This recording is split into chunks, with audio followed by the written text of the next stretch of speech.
Good morning बच्चों। हम लोग अनुच्छेद लेखन कर रहे थे, आपको समझ में आया होगा।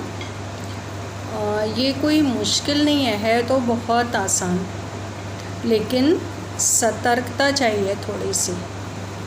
सतर्कता के सेंस में कि हाँ, आप जो चाहते हैं वो बातें निश्चित समय सीमा में पूरी कर सकें, व्यर्थ की कोई भी बात नहीं लिखें। शब्द सीमा क्या थी? 80 से 100 शब्द। दूसरा, आपसे कहा था कि आप ये ध्यान दीजिएगा कि जो भी टॉपिक है उसको आप पूरी तरीके से एक्सप्लेन कर पाएँ। और एक्सप्लेन कर पाएँ, वर्णन कर पाएँ का मतलब ये नहीं है कि बहुत ज़्यादा लिखना है, सब कुछ नहीं, सीमित शब्दों में 80 से 100 शब्दों में बात भी कह पाएँ और ज़्यादा से ज़्यादा बात भी कह पाएँ। यही खासियत है इसकी। इसमें नंबर आपको इसी पॉइंट पे मिलेंगे। आ रहा है समझ में? कितना ज़्यादा बातें लिख पाते हैं और कितने कम शब्दों में लिख पाते हैं। कम शब्दों में लिखना इसलिए खासियत है कि तभी आप ज़्यादा से ज़्यादा बात कह पाएंगे। अगर आप एक ही पॉइंट डिस्कस करेंगे और 80 से 100 शब्द करना कई टॉपिक्स पे बिल्कुल भी मुश्किल नहीं होता है, लेकिन फिर आप एक ही पॉइंट डिस्कस कर रहे हैं तो आपको उसी हिसाब से नंबर मिलेंगे। एक्सप्लेन करने के लिए आपके पास कम से कम 4-5 बातें होनी चाहिए। समझ रहे हैं मेरी बात को? इसीलिए मैंने आपसे कहा था कि पहले एक आउटलाइन बनाइए और उस आउटलाइन को बनाने के बाद में लिखने का अभ्यास कीजिए। 2 टॉपिक आपको दिए थे मैंने, एक था जीवन में पिता की भूमिका और दूसरा नारी जीवन के बदलते हुए आदर्श। ये मैंने मुख्यतः जो टॉपिक लिया था ना, ये सोच करके कि आप जो पढ़ रहे हैं एक कहानी, यह भी उसका आपको समझ में आना चाहिए। वो बताने के लिए काफ़ी है कि कैसे लेखिका की माँ थी और कैसी लेखिका थी, उनके विपरीत। माँ का त्याग उसके लिए आदर्श नहीं था, माँ आदर्श थी। ये डिफरेंस को क्लियर रखिएगा। माँ आदर्श थी, माँ का त्याग वो नहीं पसंद करती थी। उसे लगता था माँ को अपने लिए लड़ना चाहिए, अपनी बात कहना चाहिए, अपनी खुशी देखना चाहिए। तो इसीलिए मैंने आपको ये 2 टॉपिक दिए थे और मैं ये आपको समझा भी चुकी थी। आज मैंने कुछ और टॉपिक्स चुने हैं, वर्तमान परिप्रेक्ष्य में हम उसको करेंगे, ठीक है? तो ये टॉपिक्स करने के लिए पहला टॉपिक मैंने लिया है पर्यावरण संरक्षण। आज विश्व की बहुत बड़ी ज़रूरत है ये। तो जब आप ये टॉपिक को लिखेंगे अनुच्छेद लेखन में, तो आप खुद सोचिए, आपको बहुत सारा आता है ना? पर्यावरण संरक्षण के बारे में 80 शब्द कहना, 100 शब्द कहना, एक पैराग्राफ कहना, अनुच्छेद कहना कोई मुश्किल नहीं है। लेकिन फिर वही बात, कैसे ज़्यादा से ज़्यादा आप कह सकते हैं? तो आप एक लाइन में पहले पर्यावरण संरक्षण का अर्थ बताएंगे कि पर्यावरण की रक्षा करना और ये क्यों महत्वपूर्ण है, फिर ये बताएंगे। फिर पर्यावरण संरक्षण से लाभ बताएंगे, असावधानी से होने वाली हानियाँ बताएंगे। असावधानी से होने वाली हानियाँ वही हैं जो हम अभी अपने दैनिक जीवन में अनुभव कर रहे थे। आपने देखा था ना, ये लिखना नहीं है, मैं ऐसे ही समझाने के लिए आपको कह रही हूँ कि कहा गया कि कहाँ से हिमालय की चोटियाँ दिखाई देने लगी, क्योंकि पॉल्यूशन कम हो गया लॉकडाउन की वजह से। तो पॉल्यूशन की वजह से जो हवा में भरा हुई है गंदगी, वो हम नंगी आँखों से नहीं देख सकते हैं, वो हमें समझ में नहीं आती है, लेकिन सब कुछ धुंधला पड़ता जा रहा है और उसी को हम इनहेल करते हैं, इसीलिए नई नई बीमारियां हो रही हैं। समझे? तो हम बात कर रहे थे पर्यावरण संरक्षण की। तो पर्यावरण संरक्षण का अर्थ लिखा, उसका महत्व बताया, उससे होने वाले लाभ बताए और उसकी असावधानी से होने वाली हानियाँ बताई। जो पॉइंट्स में आप बता सकते हैं वो सिर्फ पॉइंट्स में ही बताइए। और उसके बाद सरकार द्वारा लिए जाने वाले कदम या सरकारी योजनाएं, और इसी के साथ ख़त्म करेंगे। अब जो मैंने अभी आपसे कहा, मुझे खुद ही लग रहा है कि शायद क्लियर ना हुआ हो कि आप पॉइंट्स में लिखिएगा। तो ये नहीं इसका मतलब है कि आप लिखिए कि first point, second point, third point, fourth point, ऐसे नहीं। कैसे लिखना है, जैसे आप पर्यावरण संरक्षण से लाभ लिख रहे हैं तो आप ऐसे लिखेंगे स्वास्थ्य लाभ, कॉमा, पेड़ों और पौधों का बढ़ना, फसलों की वृद्धि, फिर वन्य जीवों का संरक्षण, कॉमा करके आप लिखते जाइए जो जो बातें आपके दिमाग में आ रही हैं वो। ठीक है, पॉइंट्स का मतलब ये है। तो उससे क्या होगा कि आप 2 लाइन 3 लाइन में काफ़ी बातें कह लेंगे। और योजनाएं अगर आपको पता है तो वो योजनाएं भी कॉमा करके, या आप ऐसे सरकारी योजनाएं लिख के ये भी लिख सकते हैं। कोई ऐसा भी टॉपिक हो सकता है जिसकी कोई योजना आपको नहीं पता है या आपको सीधे एग्ज़ाम में मिला, तो सरकार इस दिशा में अनेक कदम उठा रही है, अनेक योजनाएं सरकारी तौर पे ला रही है जिससे कि प्रत्येक नागरिक को इसका लाभ प्राप्त हो सके। ठीक है, थोड़ा वेग हो गया। अगर आप इसकी जगह 1-2 योजनाएं लिख पाते तो भी सही था, नहीं लिख पा रहे तो भी सही है, लेकिन उसका जिक्र होना बहुत ज़रूरी है। क्लियर हुआ पहला पॉइंट। फिर दूसरा मैंने बनाया ऑनलाइन क्लासेस। आजकल खूब इसके बारे में बहस हो रही है। बहुत लोग कह रहे हैं कि साल भर बच्चे नहीं पढ़ेंगे तो क्या हो जाएगा। कोई ज़रूरी नहीं है कि बच्चे पढ़ाई करें साल भर, ज़िंदा रहे तो आगे पढ़ ही लेंगे। बिल्कुल सही है, कोई गलत नहीं है इसमें, लेकिन 1 साल का गैप बच्चों के लिए बहुत होता है, बहुत होता है। तो मतलब आप इसमें ऑनलाइन क्लासेस जब मैंने टॉपिक दिया है तो इसका मतलब ये है कि आप इसके पक्ष में भी लिख सकते हैं, विपक्ष में भी लिख सकते हैं। अगर आप पक्ष में लिख रहे हैं तो आपको बताना पड़ेगा कि ऑनलाइन क्लासेस क्या होती हैं, फिर इवन ऑनलाइन क्लासेस से क्या लाभ होता है। लाभ में क्या होती हैं तो आप जानते हैं अच्छे से, लेकिन लाभ में आज के टाइम का छोड़ दीजिए थोड़ा, आप एक जनरल भी कह सकते हैं कि इसका सबसे बड़ा लाभ ये है कि बच्चा जब चाहे जहाँ चाहे वहाँ पर पढ़ सकता है। ये आपके कॉलेज क्लासेस में कभी नहीं हो पाता है। जैसे कोई मान लो बीमार हो गया, हम लोग ऐसे मेडिकल वाले केसेस देखते हैं, आप लोगों ने अपने साथ के बच्चों का या सीनियर जूनियर का सुना होगा, कोई प्रॉब्लम आ जाती है तब होता है। तो क्या पता है कि वो ऑनलाइन क्लासेस को कभी भी कहीं भी ले सकते हैं। और इससे लाभ क्या है कि एक बार नहीं कई बार ले सकते हैं। जैसे मान लीजिए कोई बात नहीं समझ में आई, क्लास में 1-2 बार हो पाता है, फिर टीचर्स कहते हैं रेमेडियल में आना, तो रेमेडियल में आते हैं। मान लीजिए उसके बाद आपको सब समझ में आ गया, लेकिन घर में जाके करते समय आपको लगा कि नहीं ये चीज़ अभी भी नहीं हो पा रही है, तो आप ऑनलाइन क्लासेस का उस समय सहारा ले सकते हैं, है ना फ़ायदा।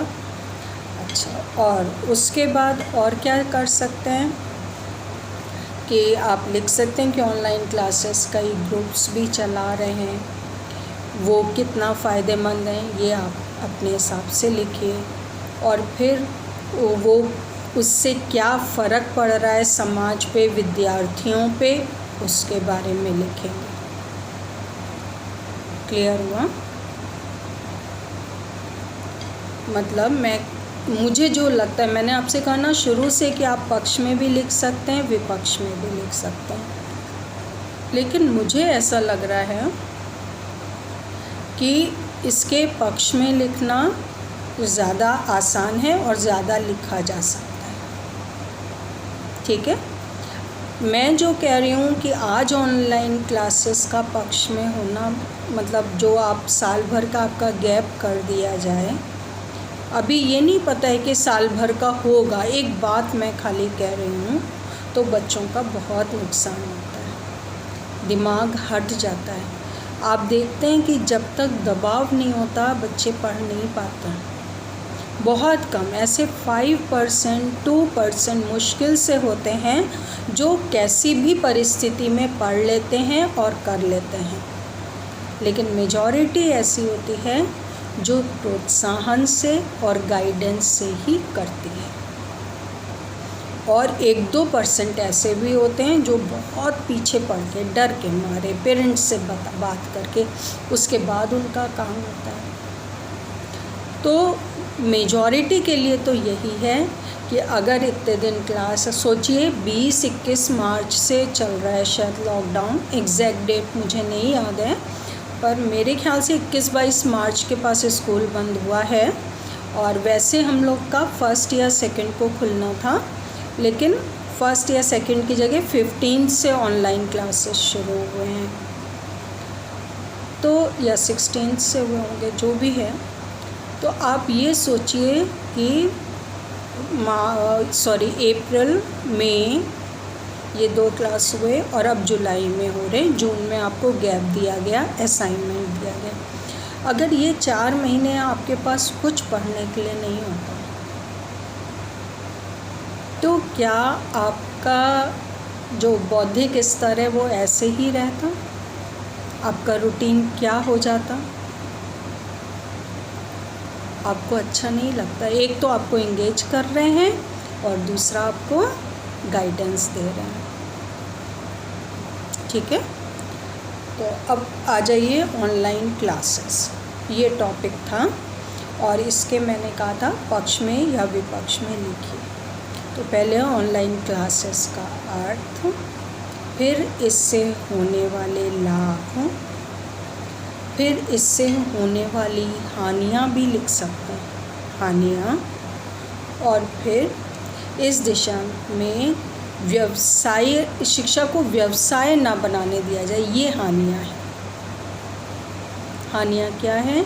जैसे मैंने सुना है कि बायजूस जो है वो 1-1 लाख ले करके, या मैं आगे, मुझे मतलब मैं इस लाइन में नहीं हूँ तो मुझे उतना नहीं पता है, लेकिन शायद 80-90 हज़ार या कुछ उनकी अपनी फ़ीस है साल भर की, और उसके बाद वो गाइड करते हैं। फिर ऐसे और भी आ गए हैं ऑनलाइन क्लासेस के नए सब, तो ये एक व्यवसाय बनता जा रहा है। तो व्यवसाय बनाने की ज़रूरत नहीं है, गाइडेंस की ज़रूरत है, निर्देशन की, मार्गदर्शन की ज़रूरत है, ये पॉइंट लेके लिखने की। ठीक है, टॉपिक क्लियर हुआ? और अगर आप विपक्ष में लिख रहे हैं, आपको ये बिल्कुल भी नहीं पसंद है, तो वो भी सही है। CBSE आपको पूरी अनुमति देता है, लेकिन जो पॉइंट लिखिए वो लॉजिकल होने चाहिए। आपको नहीं पसंद है इसलिए नहीं कि आपके पेरेंट्स कह रहे हैं या आपने किसी से सुना है या आपकी अपनी सोच है, नहीं, क्यों नहीं होने चाहिए, ये बातें भी अगर पैराग्राफ में आपने अच्छे से कही तो काबिल तारीफ़ है, उसमें भी अच्छे नंबर मिलेंगे। ये ज़रूरी नहीं है कि आप पक्ष में लिखेंगे तो अच्छे मिलेंगे या विपक्ष में लिखेंगे तो अच्छे मिलेंगे। ठीक है, नेक्स्ट मैंने दिया है कोविड-19 सतर्कता आवश्यक। ये सारे टॉपिक मैं अभी आपके असाइनमेंट में डाल भी दूँगी। कोविड-19 सतर्कता आवश्यक में कि ये एक अनोखी बीमारी है, और ये जो वायरस है ये हवा के द्वारा भी और संगत से, छूने से भी बहुत तेज़ी से फैलता है। इससे बचने के लॉकडाउन क्यों किया जा रहा है? क्योंकि सतर्कता, तो सतर्कता आवश्यक है। ये आपको पहले आप कोविड-19 का अर्थ समझाएंगे, फिर ये क्या बीमारी है वो समझाएंगे, फिर सतर्कता आवश्यक क्यों है ये बताएंगे, और सतर्कता के उपाय बताएंगे कि भीड़ भाड़ वाली जगहों से बचें, अभी बाहरी भोजन से बचें, ज़रूरी होने पर ही घर से निकलें। ये सारी चीज़ें सतर्कता के जो चरण हैं, कहाँ कहाँ हमें सतर्क रहना है। बाहर से आएँ तो कपड़े बदल लें, साबुन से हाथ बार बार धोते रहें, इन सब बातों को आपको लिखना है। सतर्कता आवश्यक में ये सब नहीं आना है कि ये वुहान से फैला, यहाँ पे ये हुआ, अमेरिका में इतने मर रहे हैं, यहाँ इतने मर रहे हैं। आप ये नहीं, इसको अगर वर्णन करने लगे तो टॉपिक से हट जाएंगे। आप इतना ज़रूर कह सकते हैं कि जहाँ देश सतर्क नहीं है वहाँ अनगिनत मृत्यु हो रही है, इससे बचने की ज़रूरत है और हमें सतर्कता आवश्यक है। ये टाइप से आप एक सेंटेंस में तो कह सकते हैं, लेकिन बहुत ज़्यादा कहने की ज़रूरत नहीं है। सतर्कता कहाँ किन क्षेत्रों में होनी चाहिए, किस प्रकार से होनी चाहिए, उसका क्या लाभ है, ये आपको लिखना है, क्योंकि टॉपिक है कोविड-19 सतर्कता आवश्यक। क्लियर। नेक्स्ट टॉपिक है आपका आतंक और राजनीति। ये विषय मैंने इसलिए चुना कि मैं बहुत दिन से देख रही हूँ कि चाहे वो जम्मू में कुछ हो रहा है या यूपी में कुछ हो रहा है, तो एक पार्टी कुछ काम करती है और 4 पार्टीज़ उस पर प्रश्न करती हैं। ये अभी की बात नहीं है, हमेशा की बात है, हमेशा की। आप कोई भी कुछ काम करेगा और आप उसके बाद दूसरा उस पर क्वेश्चन मार्क लगा देगा। ये नहीं होना चाहिए। ऐसा कैसे हो गया, क्यों हो गया, इसमें कितनी सच्चाई है, कैसी सच्चाई है, ये सारी बातें आने लगती हैं। तो इसकी आवश्यकता कैसी है, क्या है, वर्तमान स्थिति क्या है, ये आपको बताने की ज़रूरत है।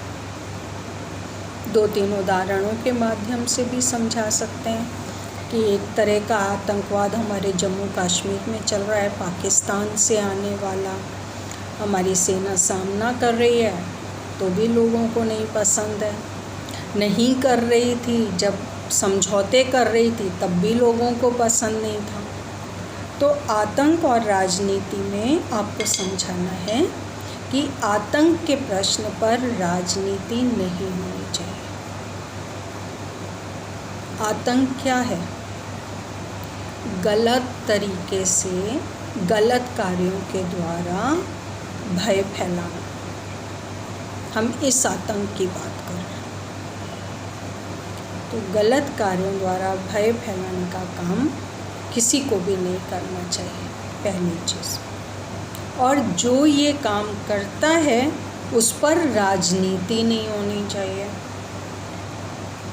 जैसे आज मैं वीडियो बना रही हूँ, ये विकास दुबे मारा गया, तो इस पे भी कितनी राजनीति हो रही है। मुझे नहीं मालूम कि इनकाउंटर फेक है कि सही है, क्या था, कैसा था, लेकिन जब वो मारे गए, पुलिस वाले मारे गए थे, कानपुर में शहादत हुई, तो सारी पार्टीज चुप थी, कुछ नहीं। और जब इन शरारती तत्वों का खात्मा शुरू हुआ तो सबके प्रश्न शुरू हो गए। ये गलत है। या तो उस पे भी बोलो या इस पे भी मत बोलो, दोनों बातें। तो मेरा कहना है, मेरी सोच है कि आतंक पर कभी भी राजनीति नहीं होनी चाहिए। क्लियर हो? तो आप आतंक समझाएंगे क्या है और उस पर कैसे राजनीति वर्तमान परिप्रेक्ष्य में होने लगती है। एक पैराग्राफ लिखना कोई मुश्किल नहीं है। सब अपना स्वार्थ सिद्ध करने लगते हैं। आप देखिए, दिल्ली में जब दंगे हुए थे, जब वो ताहिर हुसैन पकड़ा गया था, वीडियोस में हम लोगों ने देखा कि वो भाग ले रहा था, लेकिन क्या बोल रहे थे कुछ लोग कि उसको मुस्लिम होने की सज़ा चुकानी पड़ी। मुस्लिम होने की सज़ा मिले, ऐसा कहना चाहिए। वो मुस्लिम नहीं था, वो एक ऐसा आदमी था जो आतंक का काम कर रहा था, दंगे फैला रहा था। उसके पक्ष में राजनीति होनी ही नहीं चाहिए। इस राजनीति का को विरोध करना है और समझना है कि क्यों नहीं होनी चाहिए। क्लियर हुआ? नेक्स्ट टॉपिक दिया है मैंने, हम होंगे कामयाब। ये एक आशान्वित भारतीय की मन की आवाज़ है। गाना तो बहुत पुराना है, हम होंगे कामयाब एक दिन। लेकिन ये पंक्ति मन में विश्वास जगाती है कि हम एक दिन ज़रूर विकसित देशों की श्रेणी में आएंगे। आपको पता है अभी हम विकासशील हैं, विकसित देशों में नहीं काउंट होता है। तो हम उस श्रेणी में आएंगे, आगे बढ़ेंगे अपने बल पे। आत्मनिर्भर भारत की बात चल रही है, इसकी जगह हम होंगे कामयाब की जगह आप ये भी लिख सकते हैं आत्मनिर्भर भारत। हम बनेंगे एक दिन। तो आत्मनिर्भर भारत का मतलब क्या है, या हम होंगे कामयाब से मतलब क्या है, और फिर हम किस प्रकार से होंगे, किन क्षेत्रों में प्रगति से होंगे, इसके बारे में आपको लिखना है। और इसके लिए छात्रों को अभी से प्रयत्न करना है, आगे बढ़ना है, रचनात्मक रहना है। रचनात्मक मतलब क्रिएटिव, कुछ करने की हिम्मत होनी चाहिए, करने का प्रयत्न करना चाहिए। और क्या करने का प्रयत्न करना चाहिए? सही रास्तों से, सही तरीके से, गलत रास्ते पे बढ़ने का नहीं। क्लियर? तो इसको मेरे ख्याल से हम होंगे कामयाब के साथ आप आत्मनिर्भर भारत ये भी हेडिंग डाल सकते हैं, दोनों में एक ही बात आएगी। नेक्स्ट है LAC पर चीन। सारे टॉपिक मैंने आपके वो लिए हैं जो इस समय वर्तमान में बहुत ज़रूरी है। ऐसा एक ना एक टॉपिक तो ज़रूर जब आपको दिया जाता है ना, तो एक मॉरल एजुकेशन से दिया जाता है, एक लेटेस्ट न्यूज़ की खबरों से दिया जाता है, एक आपकी सोच पूछने के लिए कोई टॉपिक दे दिया, इसके बारे में आप क्या सोचते हैं, उसके बारे में जिसके पक्ष और विपक्ष दोनों में लिखा जाए। वहाँ आपकी तर्क की शक्ति देखी जाती है, कैसा लॉजिक दे रहे हैं वहाँ पर। तो डिफरेंट फील्ड से होते हैं। मैंने वही कोशिश की है कि आपको समझ में आना चाहिए। LAC पर चीन, कि कैसे चीन धीरे धीरे उसकी जो नीति है वो कब्ज़ा करने वाली चलती आ रही है, और हमारी LAC के पास भी वो धीरे धीरे खिंचता चला आ रहा था। उसने वहाँ तंबू गाड़ लिए थे, अपनी सेना को तैनात कर दिया था, और कैसे भारत ने उसका सामना किया। एक तो मुठभेड़ हुई जिसमें 20 भारतीय मारे गए थे और पता नहीं कितने चीनी मारे गए थे, जो उसने ऑफिशियल अभी तक नहीं बताया है, पर शायद 40 से अबव थे, कुछ आसपास 40 के, तो वो मारे गए थे। तो आपको LAC की स्थिति बताना है, चीन की नीति बताना है, और भारत ने उसका सामना कैसे किया ये बताना है, और वर्तमान स्थिति बताना है।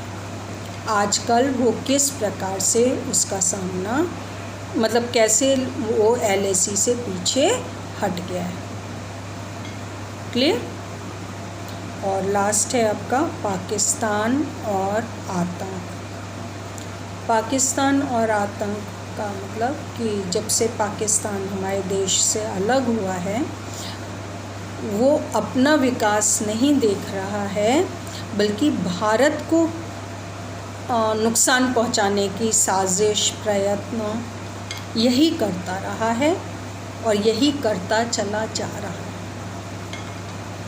उसके यहाँ लोग मुश्किल में हैं, खाना नहीं मिल रहा है, कितनी दिक्कत है, सरकार गरीब होती जा रही है, अनेक समस्याएं हैं। लेकिन वो क्या कर रहा है कि भारतीय सीमा में घुसपैठ करा के भारत को नुकसान पहुंचाने की कोशिश कर रहा है। चीन को एक भारतीय राष्ट्र में गलत बोल दिया, कश्मीर को भारतीय राष्ट्र में शामिल कर लिया गया है, धारा 370 हटा दी गई है। लेकिन क्या है, उसको इससे परेशानी है, अपने देश की परेशानी नहीं है, जहाँ पे अनेक समस्याएं बढ़ती चली जा रही हैं। तो ऐसा किसी भी राष्ट्र के लिए उसके अपने हित में नहीं होता। हमको तो जो नुकसान पहुंचा रहा है, हम उसका सामना कर रहे हैं, वो एक अलग चीज़ हो गई। उसके अंदर अंदरूनी हालात बिगड़ते जा रहे हैं, इसलिए ये बात कभी भी सही नहीं हो सकती। और अभी तो उसी के देश पे आतंकी हमला हो गया, क्योंकि आतंकवादियों को पाल रहे हैं। और फिर क्या होगा, आतंकवादी तो अपना आतंक फैलाना उनका काम है, वो थोड़ी देखेंगे कि ये भारत है कि पाकिस्तान है। जहाँ उनका स्वार्थ सिद्ध होगा वहीं आतंक फैलाएंगे। तो पाकिस्तान को ऐसा नहीं करना चाहिए, समझ गए। अब जो मैं आपसे चाहती हूँ कि मैंने तो क्वेश्चन जो दिया है असाइनमेंट, उसमें तो ऐसे लिखा है कि निम्नलिखित विषयों पर 80 से 100 शब्दों में अनुच्छेद लिखो। लेकिन आपको इनमें से 2 तो पहले वाले टॉपिक हैं, तो 2 वो लिखने हैं, और इनमें से 7 टॉपिक आज दिए मैंने, 7 समझाए हैं, इनमें से 4 टोटल 6 हुए। इन 6 विषयों पर 7 में से कोई भी 4 जिसको भी आप ठीक समझें उन 4 पे लिखेंगे, तो टोटल आपके अभ्यास करते हुए 6 टॉपिक हो जाएंगे। क्लियर है, समझ में आ रहा है ना आप लोग को? चलो, ओके, थैंक यू।